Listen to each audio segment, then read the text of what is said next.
I was going to say, go ahead. Sorry, I don't know if this is accurate, but when Musa alayhi salam received revelation, when he received the message from first time, did he not exhibit fear as well? As if because he fell down in front. No, that was at the time of when he asked to show yourself. That's what. Yeah. Yeah, that's I think that another time. But the first time he saw the light, yeah. he went there and he come back with stuff that he had. I think the second time, I don't know, I'm not sure, but I mean, la takhaf, there is this thing of like Allah's trying. I think Tariq is getting to the point like Allah's consoling Musa because it was a very it's a scary experience when you get a revelation. Awe-inspiring. Yeah. But there is fear. All of them is he fear. means that he fall down to the ground, yeah? Out of fear. Out of fear. When he was first, when he first received. I don't know if he fell down. It's when he came and he was scared. He was like, "You're in the Holy Land. Take your shoes or something like that." Well, one thing is that. Sa'iqa. Yeah, that is. I think not to do with that. I think that's to do with when. Are we talking about when he said to Allah, show me? Yeah. He passed out. No, I'm talking about the first time he received message from Allah. Yeah. He's talking about when his hand went thing, and then he said, "Throw this your staff." No, the very first time he received a revelation from a message from Allah, he felt fear or something. Okay, so what people usually use for that is that what the Prophet Musa was speaking to Allah in that situation. He did something referred to as in balagha as al-itnab, which is the difference. There's when you overtalk. So, for example, وَمَا تِلْكَ بِيَمِينِكَ يَا Musa. What's this on your right hand, O Musa? He said, هي عصايا. It's my stick. أتوكأ عليها. I use it to lean over. وأهش بها على غنمي. And I direct my kind of the cattle with it. ولي بي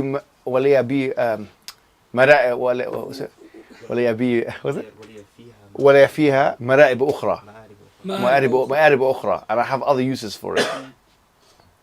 Now I said that to my wife the other day. I had a stick because I had some sickness. I had the stick. She goes, "What are you using it for?" I said, "I have ولي فيها مآرب أخرى." I have a different uses for the stick. Not to her, I'm not directing it to her. But the point is that the scholars say about that, like for example, in a lot of tafsirs, like he started speaking a lot, which shows that he had qalaq, like you said, the kind of fear, kind of anxiety, because this is a very scary situation. When someone speaks a lot, sometimes it can show that you got a bit of anxiety. So yeah, I do think that when Musa first, the encounter, as you mentioned, that there was that level of anxiety. But going to the point here, talking about the Bible, there's actually a verse in chapter 29, verse 12 of Isaiah. And one thing I think we should look at is the fact that it says Iqra, and then he says, "Ma ana biqari." I'm not the readers. Yeah, I'm not. And in chapter 29, verse 12 of Isaiah, it says that, and it will be said to him, read, and he will say, "I'm not of the readers." Yeah. So look, Isaiah has scattered prophecies about the Prophet Muhammad sallallahu alaihi wasallam. As you know, Isaiah 42:11, talking about he's going to come in the future, and the people of Kedar and all this kind of stuff. But if you look at this verse, very interesting, because it talks about what will be said. It will be said to him, read, and he says, "I am not one of the readers." And this is exactly what the Prophet Muhammad said, because what Iqra means 2 or 3 different things in Arabic language. One of them is to read from a piece of paper. The Prophet was illiterate, so he couldn't read from a piece of paper. And the other one is to read and to recite. So as you know, but another interesting thing is that we're talking about dreams, right? And there's a hadith which is that basically that for 6 months the Prophet ﷺ had a ru'ya sadiqa fi an-nawm. He had this, he could see visions in his sleep. A ru'ya sadiqa fi an-nawm. And one of the other hadiths says that dreams, or good dreams, real dreams, or predictive dreams, are 1/46th of prophethood. 1 out of 46. Now you think to yourself, what an unusual fraction. But if you think about how long the Prophet was a prophet for, he was a prophet for 23 years. And 6 months out of 23 years is 1 out of 46. Say that again? So the Prophet ﷺ was a prophet for 23 years, right? So from 40 to 63, that's when he died. And 1/46 is 6 months out of 23. 6 months out of 23 is 1 out of 46. So that means every 6 months he had something. Not every 6 No, months, for for 6 6 months. Every night he would have dream. Yes. Oh, And For the the- yeah, next for day the dream will come true. okay. So he had these predictive dreams. Now, dreams are interesting. Freud wrote a book about dreams. Sigmund Freud. And you know he had this theory, I don't want to go into too much psychology, but he had this theory of the id, ego, and the superego. Not going into too much, but the unconscious mind was a massive thing in Freudian psychology, right? The unconscious mind. They don't call it the subconscious mind. This is a new vernacular discussion that people use. But the real word in psychoanalysis was the unconscious mind. And Jung as well, and a lot of the psychoanalysts, they believed in that. And he wrote a book on dreams because they believed that to tap into the unconscious mind, you go into the unconscious. Dreams are one of the purest way to do that. Now, Islamically, the dreams are divided into 3. The dreams which are predictive from Allah, al-ru'ya. And then you have al-aql al-batini. You literally have what scholars way before Freud referred to as the unconscious mind. So, for example, يَتَخَبَّطُ الْعَقْلِ الْبَاطِنِ, that your mind is absorbing things and then it happens. Like, for example, say a wet dream. You see so many things like, before I got married, I used to get so many wet dreams. So sorry to say, Yani. But what is that? Because you're suppressing, and then it happens every week. So it's from the nafs. So yeah, effectively the nafs. Yeah. And it's interesting you mentioned that, and I'll come to it in a second, but because the nafs itself, what is the nafs? And the scholars have spoken about. But the third thing is, we said the ru'ya from Allah subhanahu wa ta'ala, the unconscious, the aql batani, and the third one is from shaitan. أضغاث وأحلام. Yeah. أي أضغاث أحلام وما نحن بتأويل الأحلام was it? be something. Astaghfirullah. Yeah, I forgot the last part of that. أضغاث أحلام is what Yusuf alayhi salam, when he, in Surah Yusuf, when the people were asked about what this, the king's dream, it says these are just jumbled up dreams. So it shows you this. Huh? وما نحن بتأويل بعالمين. Yeah, we were not from the ta'wil of the, we don't know about it. Inshallah, he's become much more solid in the Quran. Is that when you went to Morocco? Did you also have the same experience as I did? No, trust me, he's gone better. Yeah, I can see the improvements In his eyes. Yeah, no, I've noticed it. Inshallah, he's solidified his hifz. But as I was saying, so these are the 3 dreams. The nafs وَنَفْسٍ وَمَا سَوَّاهَا فَأَلْهَمَهَا فُجُورَهَا وَتَقْوَاهَا. This one I'm not going to get right. Just the nafs it has 2 kinds of things, right? وَنَفْسٍ وَمَا سَوَّاهَا. By the nafs, by the self, and by how Allah has proportioned it. فَأَلْهَمَهَا فُجُورَهَا وَتَقْوَاهَا. So it has 2 aspects. It has the transgressive nature, and it has the protective nature. Now, in many ways, this is quite similar. There are areas of overlap between this and Freudian psychology. Because the Freudian psychoanalyst will tell you, look, there's the id, the ego, and the superego. The id, this is what he says.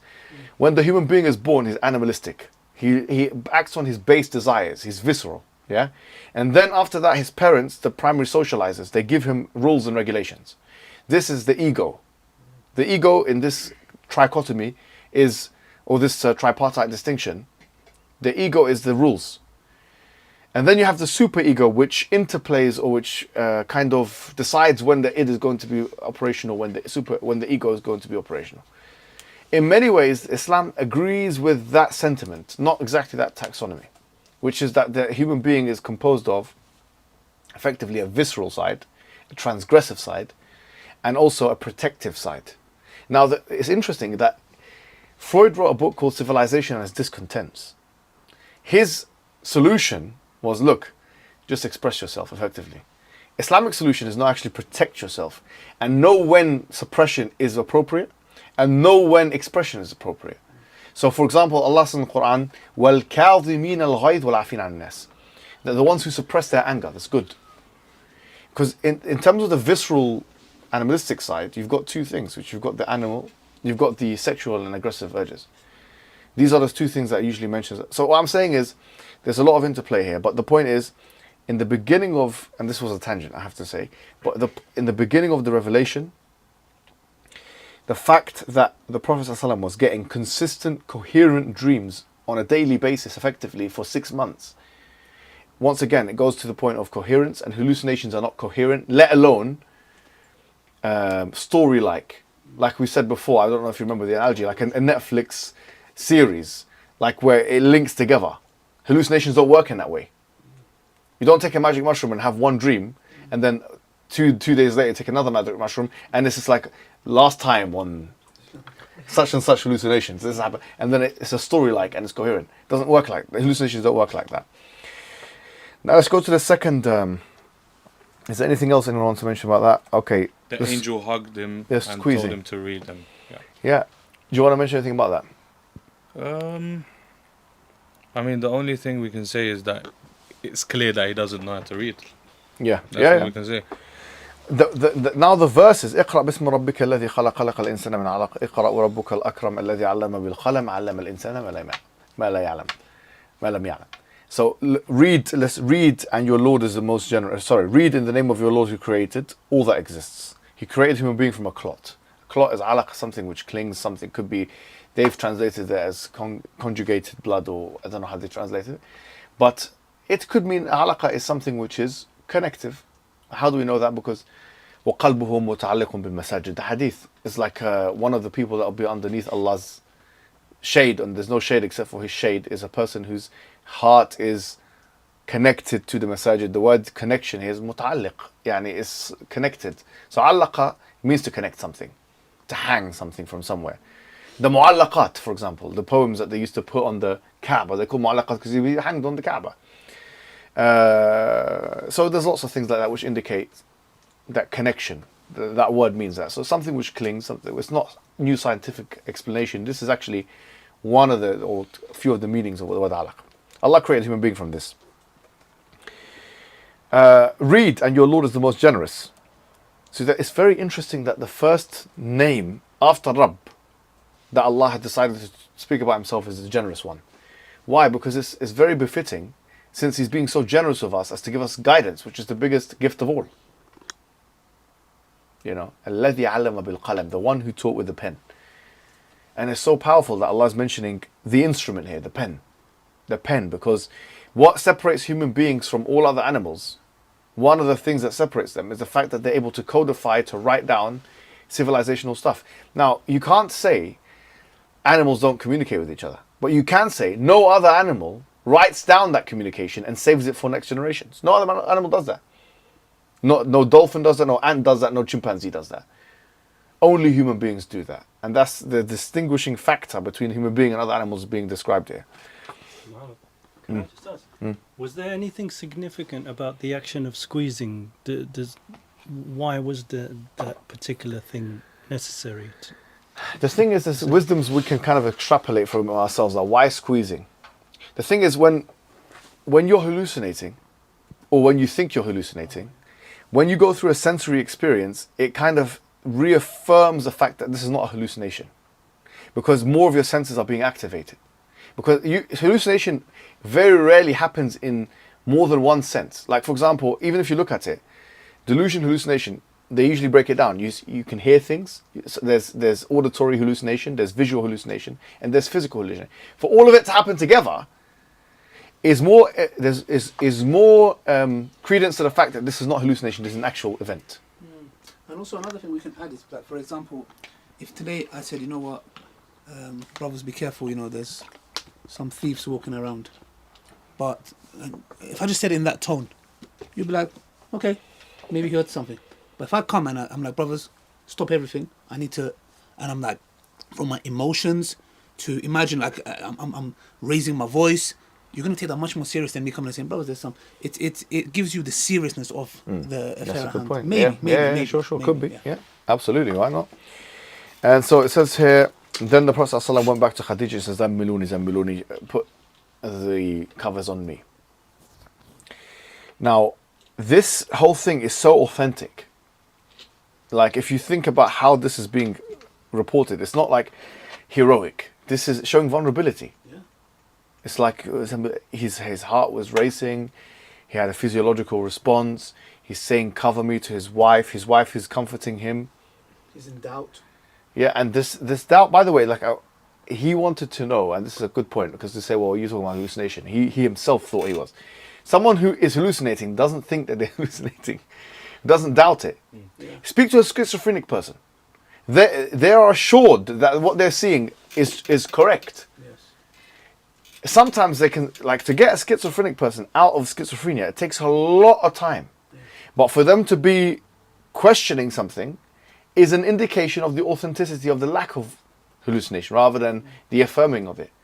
How can you doubt it? Because if you speak to people that have these disorders, at the point of them having it, they don't doubt it. For the most part, these disorders, they are telling you what they feel rather than doubting it or let's question it. Let's be critical of it's it. like, who was it? Was it someone who came to Umar ibn Khattab? Or I can't remember. He's like, I'm a munafiq. Is that the fact that you think you're a munafiq shows you're not a munafiq? Yeah, the fact that you can self-assess, Yeah, that you can look at things from an outsider's perspective, that you can account yourself and ask yourself these questions. That's actually an authentic sign. Yeah. Because, as I say, go and speak to people that have these disorders. Because someone will say, well, even he thought it was a hallucination. Well, in the beginning, it's the first time he's been confronted with a new reality. If this was not involved in the story, anyone would say this is doubtful.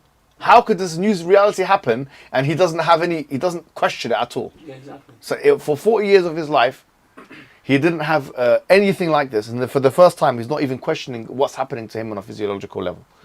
That's what would be problematic. The fact that he's questioning, am I okay, am I not okay? He's asking for a third party authentication. That's If you think about it, yeah.